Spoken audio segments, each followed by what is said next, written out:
सलाम बेवा, कैसे मिजाज हैं? देखो तो कितना सुहाना मौसम है। आओ खेलते हैं। भाग जाओ यहाँ से, मेरे पास तुम जैसे छोटे बच्चों के लिए कोई वक्त नहीं। शाओ बकरे ने टनिको लुमड़ को झाड़ते हुए कहा।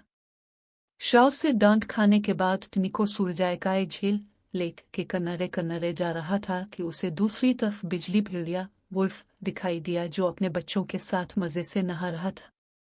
बिजली बिजली, मैं भी इजा है।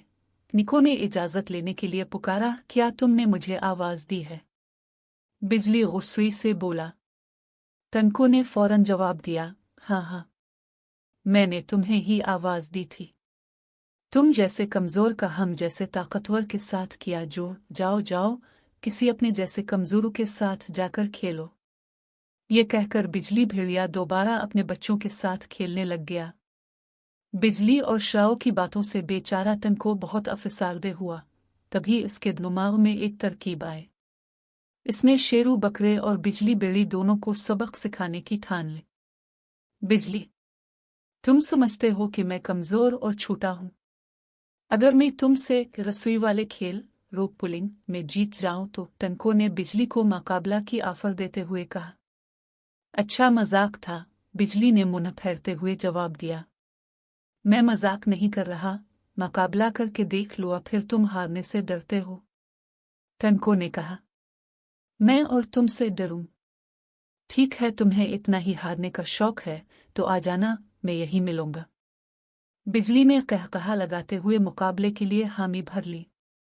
बिजली के बाद टनको शाओ के पास पहुंचा और इसे कहने लगा, तुम्हारा यही ख्याल है ना कि तुम बड़े ताकतवर हो और मैं छोटा और कमजोर हूं। अब मैं तुम्हें बताऊंगा कि हम दोनों में से ताकतवर कौन है, और ये तुम कैसे साबित करोगे छोटू। शाओ ने मजाक उड़ाते हुए कहा। तुम्हें रसुआ कशी के खेल में हराकर, टनको ने एतमाद से भरपूर जवाब दिया। शाओ की रजामंदी देखकर टनको ने हाथ में पकड़े रसोई का किनारा उसे पकड़ाते हुए कहा, चलो खेल शुरू करते हैं।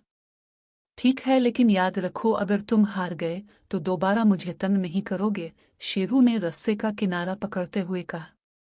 अच्छा अच्छा, जब मैं कहूं तब रस्सी को खींचना, टनको ने दरख्तों की तरफ भागते हुए कहा। दरख्तों की दूसरी तरफ बैठे बिजली को रस्सी का दूसरा किनारा पकड़ाकर टनको वापस दरख्तों के पास आ गया और एक झाड़ी के अंदर छपकर जोर से चीखा, रस्सा खींचो। शाओ ने मुस्कुराते हुए रसुआ खींचना शुरू किया, लेकिन जब दूसरी तरफ से भी रसुआ जोर से खींचा गया तो इसकी मुस्कुराहट गायब हो गई। अलिफादेर बिजली को भी रसुआ खींचने के लिए बहुत जोर लगाना पड़ रहा था, तो वो बुड़बुड़ाया, ये टनको तो बहुत ताकतवर है।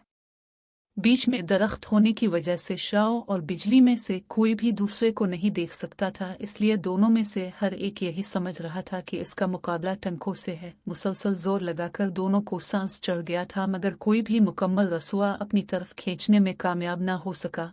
झाड़ियों में छुपा टनको दोनों की हालत देखकर हंसी से जमीन पर लूटपोट हो रहा था। थक हार कर दोनों ने रसुआ छोड़ दिया और जमीन पर बैठकर हाँफने लगे।